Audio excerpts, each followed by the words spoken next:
exit full screen so I can see some of these questions. Okay. Hi. Okay, now I have audio.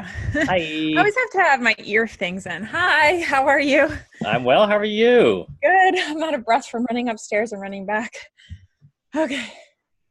It's Wait, so nice is this my nice to Zoom meet or is you. this your Zoom? I can't remember whose link we're using. Who's what we're using? Whose link we're using. Oh, I think this is my link. Okay, got it.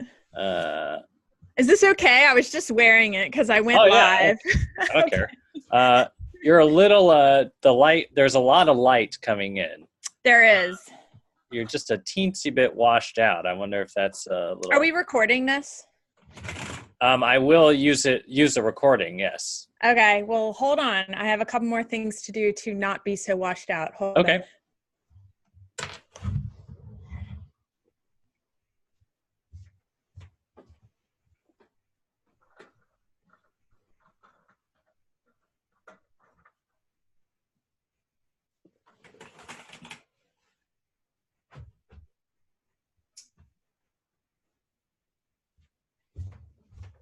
Okay, let's see. Yep. It's a little better. Hold on. Ow, geez. What camera are you using?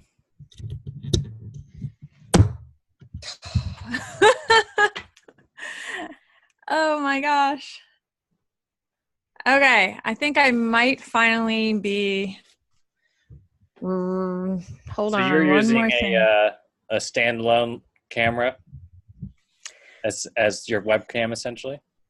Yeah, it's a Logitech. Yeah, exactly. It's a Logitech HD 1080 and it sits on top of my computer because when I unplug it, my computer video is purple. Oh. So I'm either washed out or I'm purple. Oh, and I was even going to say, like, I probably need to find somebody who's like super patient and smart with video. So that way I know how to get on video. Yeah. I don't know how to do all the camera. I mean, I have my fancy camera right here, but I know how to turn it on and record and then take the SD card and put it in my computer. I don't know all this other stuff. Yeah, well, it depends on where you want it to go because like to do Facebook Live or anything like that, or even perhaps this, it requires third-party programs to get the camera to basically talk to the computer in a way that the computer will recognize it as a webcam. Mm-hmm. And do you have a fancy computer as your webcam?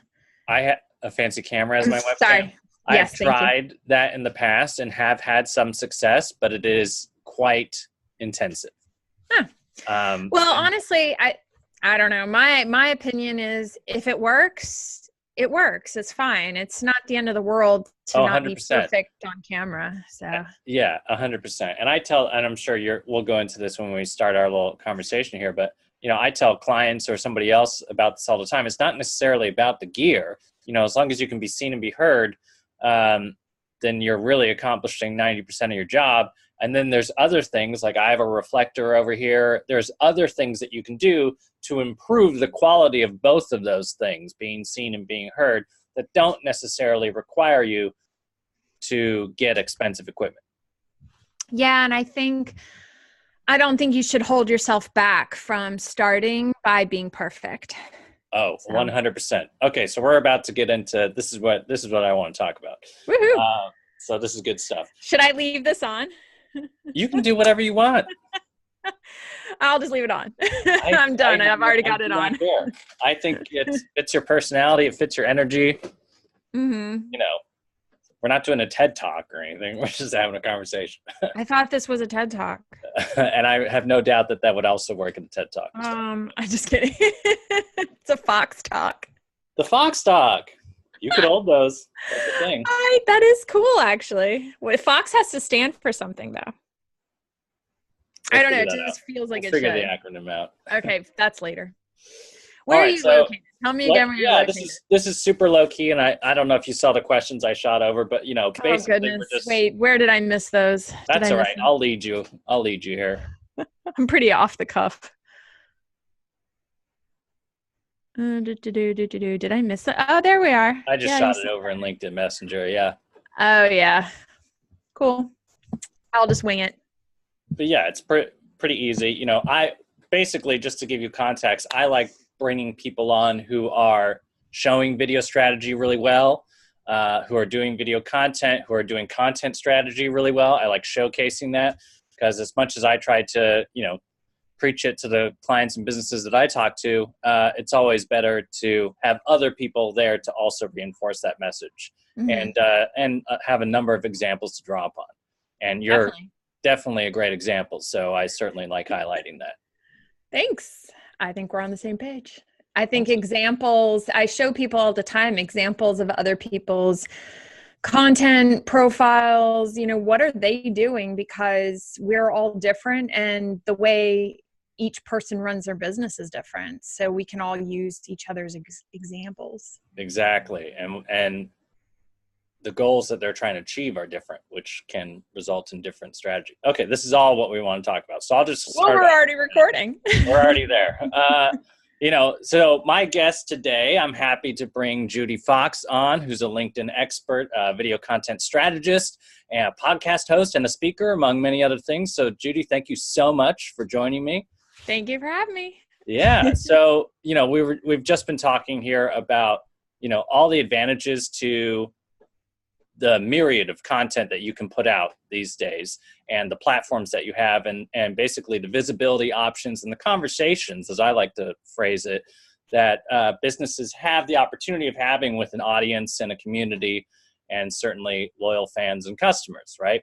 And you've been building up a really strong category of just skills and offerings, and of course a brand that really preaches that on LinkedIn, especially, which is what I'd like to talk to you about. So what do you think in terms of LinkedIn are some of the best strategies to start with? And what are some of the most useful tools that people can use on LinkedIn? Obviously, you're very skilled in video, but there might be some others that you know about that that would also be useful to explore. I think first that people are sitting around on the sidelines, just like we were talking about, where they think they have to have all the perfect equipment, all of the everything lined up. And honestly, the platform is very generous with showing up as you are on your cell phone camera. We all carry these around everywhere now, most of us do. And we have access to really good cameras and audio equipment. And this is good enough, like, to get started. And especially, there's a pressure to show up a certain way, but honestly, at the end of the day, we're humans talking with other humans. We are more likely to get even a job at a corporate office because we connected with a human during the interview process. Yeah. And I think we forget that. We think, and we start getting into the social media world that just feels big and feels voluminous and feels like you have to have the funnel, you have to have their email, you have to have this, you have to have.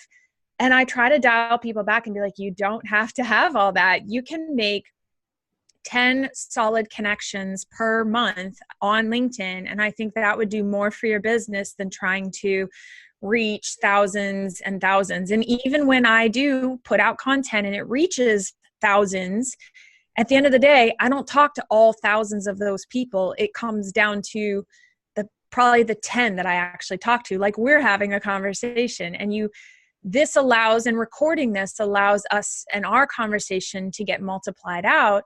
Mm-hmm. But I think people just need to kind of think in that space and not, think, oh my gosh, I have to have a viral post to make it, if that makes sense.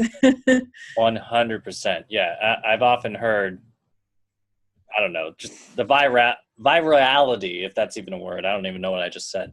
But, the viral nature of content has certainly, I think, become almost like a virus where it's infected how people think content is what it's supposed to achieve, especially like videos or memes or posts or whatever it might be.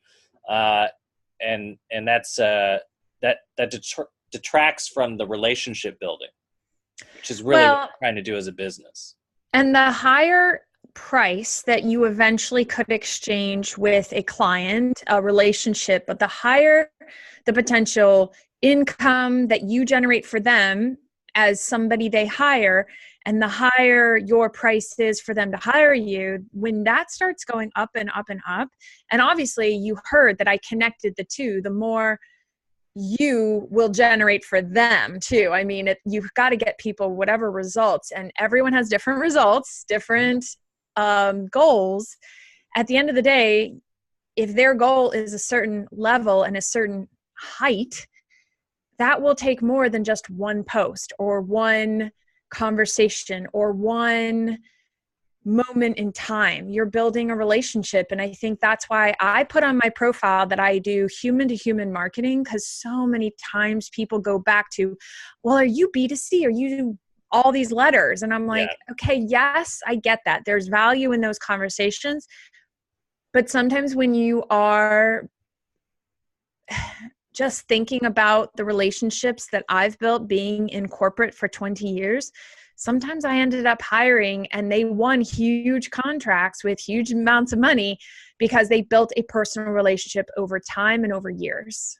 Yeah, 100%. And allowing yourself to have that time and give yourself the space to have that, develop that relationship is really necessary. But I think it's also, and this is something that you showcase well, it's something that having a content strategy actually allows for. When you approach it from the idea that, you're not creating a viral, video post, you're not reaching out and essentially like trying to make this content that's there to make a sale and land some sort of deal within the context of one post or one Facebook ad, to put it in that context. But you're actually opening up a long-term conversation, allowing a journey to happen, allowing for people to know, like, and trust you, or over a period of time, just like any relationship, that then allows everybody to be on the same page when that time is right for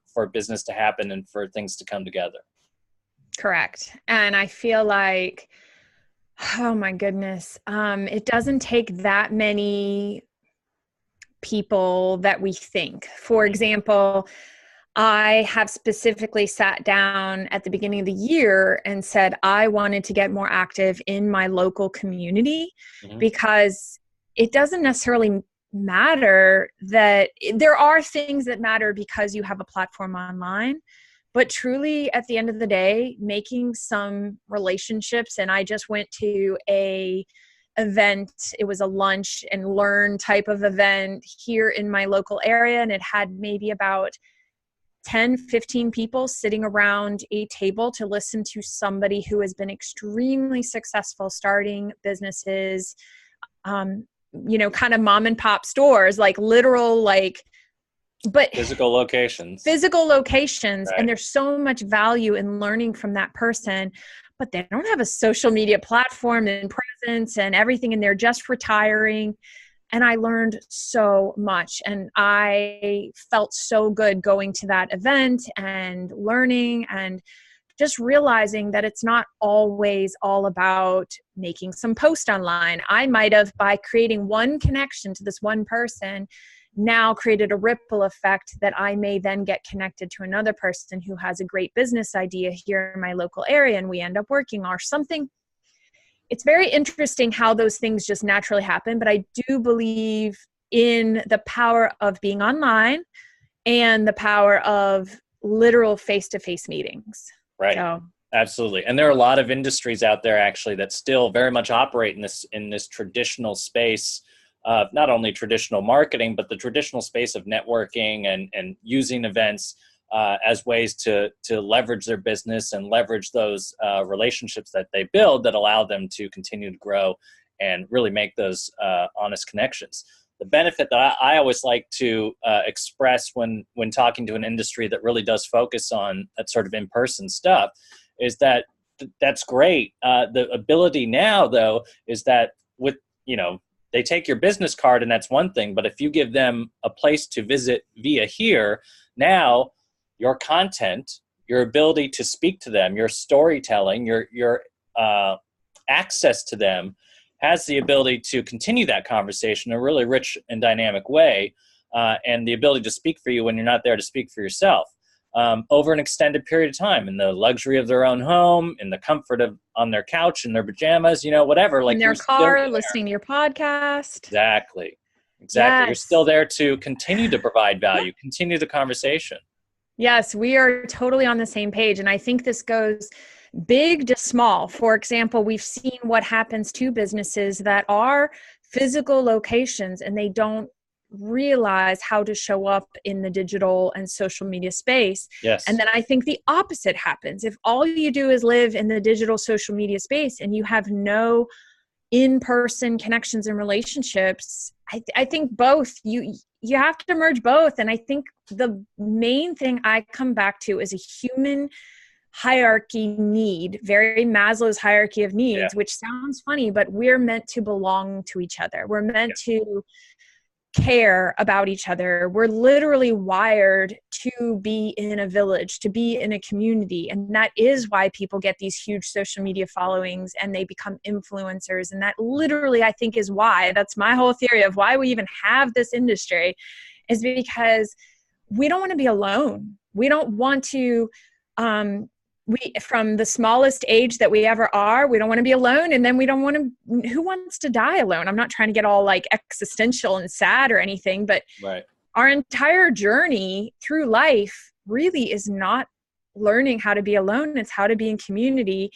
And that's why I made a specific point of joining one community here in my local area and going deep in that community versus trying to join all of the different active communities and be everywhere. And I just made a decision. I was like, I'm going to go deep in this one community. I'm going to make relationships because I've learned it takes showing up at that event once a month, every single time. And then by the 5th time you're there, all of a sudden someone connects the dots and they're like, oh, hey, do you want to grab a coffee? Or, hey, do you have an idea? Because I've been watching what you're saying online. Same thing. It's relationships. So I think it works from huge box stores all the way down to one-on-one entrepreneurs.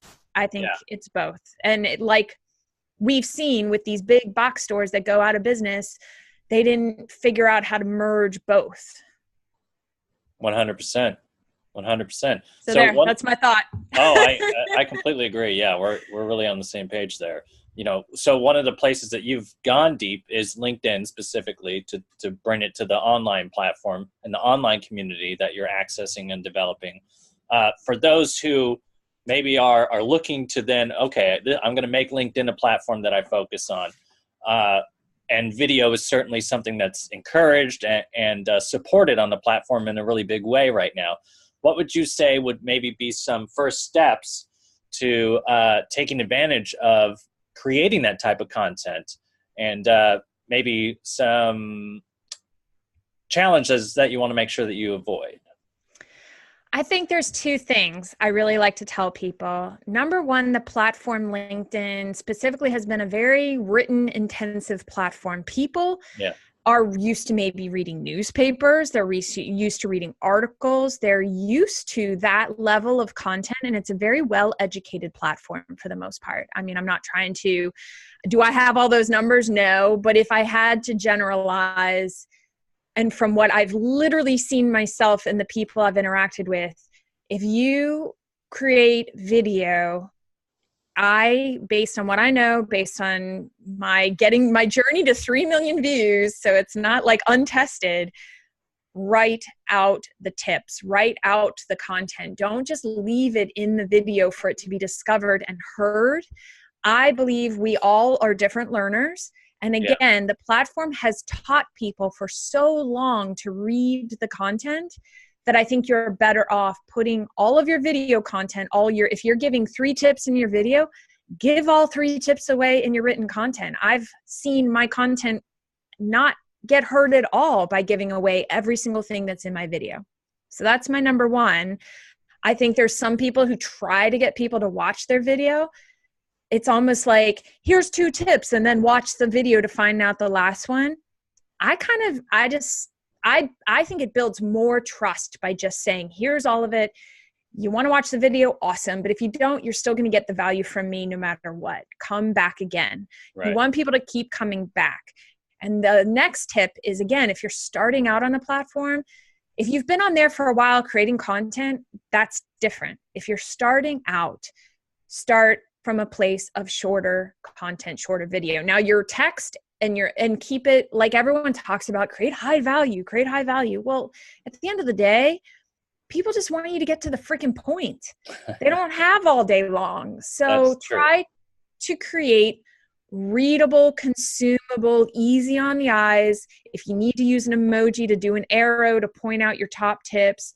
But if you have something you want to share, try to share it in a way that's going to get across, and you're not going to jumble up and put huge blocks of text and put out a 8-minute video where you're like, I'm at the park today. And I tell people, I said, there's so much value in watching some really good videos that have gone far on LinkedIn, but also watching videos on YouTube, or people who have like hit it on Facebook or on Instagram. Pay attention, because their first 10 seconds, like study the people who are doing well. And you need to study their first 10 seconds, because their first 10 seconds is where they either lose or gain all their people. Mm-hmm. And you have to go back to their beginning videos too. Some of their like first ones that really took off. And that's where I tell people, you have to tell people the value of what they're about to watch, why they should keep watching it. Not, people just spend too much time. I don't know. They're not getting to the point fast enough. It's almost like start with the point and then tell the story. Like you 100%. get to tell the rest of the story once you've hooked. Yeah. So there. Yeah. There's two things on that. One is, again, we're talking about a professional network. Mm-hmm. So most of these people have professional obligations, and respecting their time is something that is a professional thing to do. Right.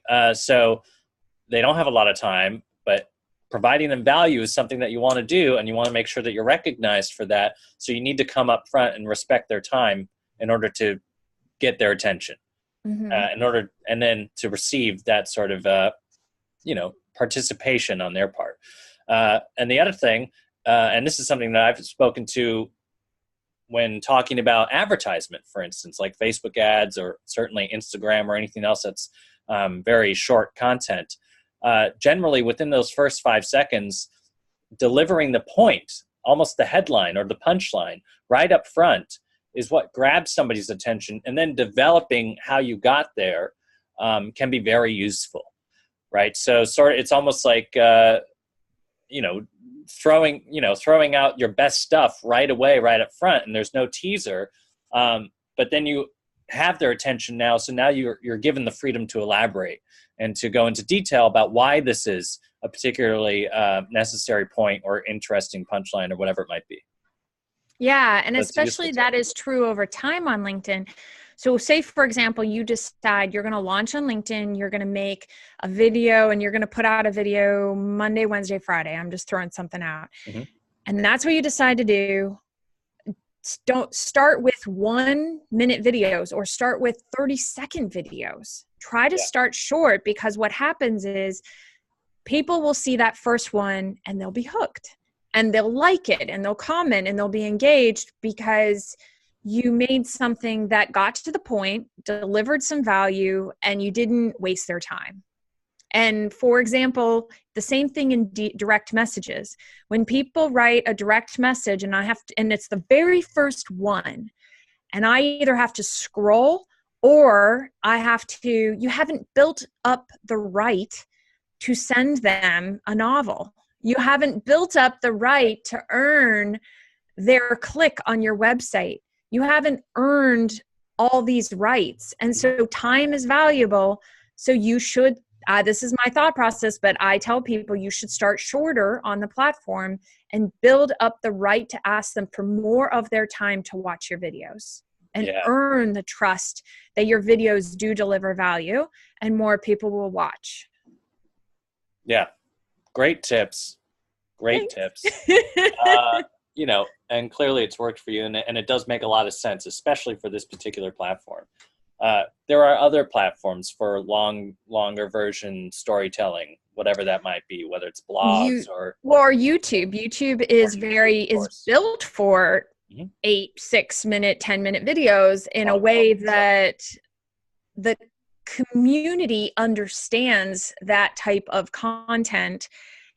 Again, it's not, you have to match the community you're going into. And that's why I've spent a lot of time on LinkedIn, because it just made sense to me in my business and what I wanted to build. And I've also been on LinkedIn actively selling or business development, not necessarily creating content, but I've been on that platform since like 2000 and early 2000s, 2005, maybe. Yeah. I mean, it's just a platform that makes so much sense to me to do business on.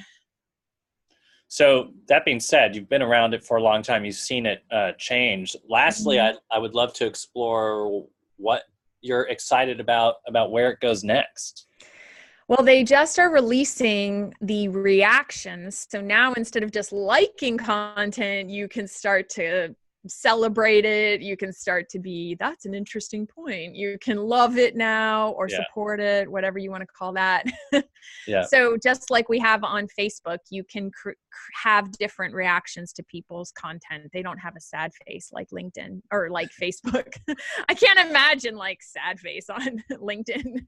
I know. But so that is a really cool update that's being rolled out. And LinkedIn Live, I think that is changing the platform. It definitely is. I mean, I'm seeing how it's impacting video, impacting reach potentially on the platform. And honestly, you're able to be live. And I don't know if it cuts off, but I've seen some lives go to 45 minutes, some of them close to an hour. Wow. Now, again, I don't know if the retention, what kind of feedback you have from the software, but you can use external software to go live. You're not going necessarily live by using LinkedIn, if that makes sense. Right. But you're able to go live on LinkedIn through the external software. Like Wirecast or OBS or something. Yes, or Switcher Studio. So you're VMix, I think also is another one. They have opened it up to applications now. So you can apply on the platform to go live. And that is available now. Go on.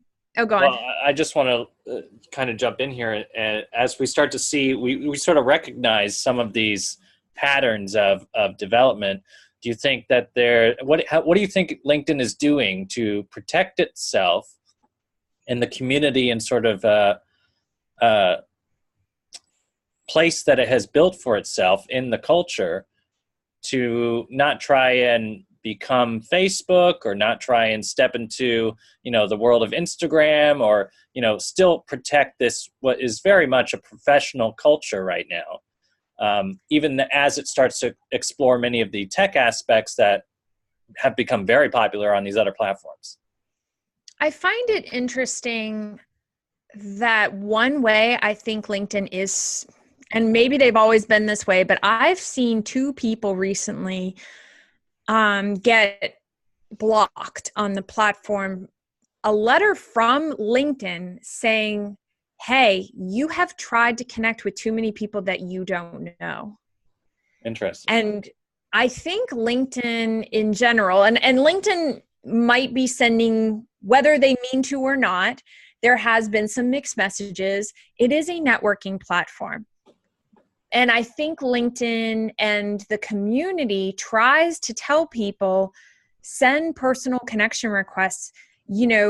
Where did we first find each other? Was there a reason for us to connect in a way that allowed me to trust that you were a person that I'd be willing to put my name next to? And how do we network together in a safe way? And I think LinkedIn's still trying to manage that by being pretty strict on when people try to connect with each other. And if you click that, I don't know this person, that's where LinkedIn, I think, is pulling back and saying, we have power here to try to pull this platform in a little tighter with who you directly connect with.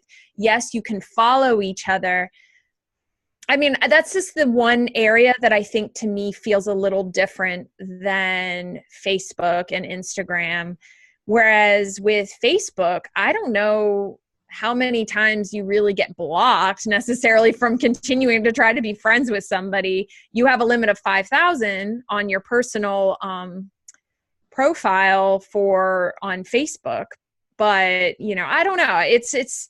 I feel like the culture on LinkedIn will naturally try to protect itself, whether LinkedIn tries to do it or not. I feel like I've seen that for sure. I think that's because strong. That's how it was built. It was built that way from the get-go, whereas Facebook was built around those connections, maximizing those connections. And LinkedIn was built around professional style of networking, if you will, or professional engagement. And so it already had that sort of nature of not necessarily restriction, but guidance. I don't know, professionalism attached to it. I think everybody has really embraced. The only other thing I'll say about LinkedIn that I feel is really, really different and helps people grow on LinkedIn that is different than other platforms is I think you actually could grow.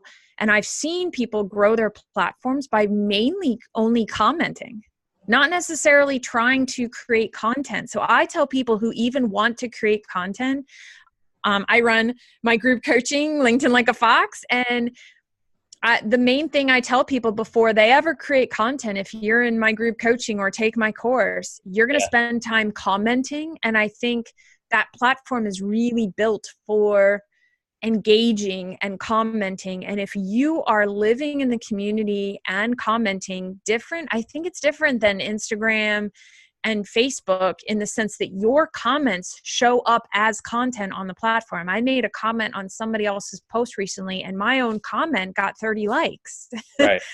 So that's a solid sign. And it does happen on other platforms, but I think it really, really happens well on LinkedIn and continues to elevate those professional back and forth conversations on content. Yeah. That's a fantastic point. So, Judi, thank you so much. Thank you so much for joining me.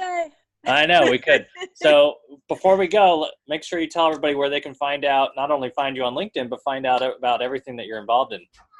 So Judi, that's the main key. Anyone tries to Google me, I do show up, but it's Judi. And and it's it's all good. I have a 7-year-old. And so it's judifox.com, and at the very top, or if you're on mobile, you can find all my social media, like, okay, I want to follow, or you can go down all the rabbit holes or fox holes or dens or whatever. Outstanding. And all the things I'm up to. I mean, I'm up to content creation, creating a course, a digital course that people can sign in and take. And it's either self-directed or you can join my group coaching. I'm going to launch it again. I'm looking at May, and I've got a wait list started. And at the very top of my website, you can click to join the wait list to get the first to get announced. And I did make sure that each person who joined was the right fit, because at the end of the day, I am not necessarily, what's the word? I'm wanting to move people pretty quick and say, look, I'm getting you results quick on the platform. We're doing 4 weeks. I feel like people's time is valuable. Right. And the faster you can do something and the better you can get results. And I've taken group coaching before, and I've experienced where I just feel like it's dragged out. So I want to make sure people are on board with that. They know it's going to be quick, but it's like a Band-Aid. Just get it over with. Jump on in. That's fantastic. Well, thank you so much for coming on and sharing your insight and expertise. I really appreciate it. Yes, it was great. Thank you. Yeah. There we go. That's our little recording. Yay. Hooray!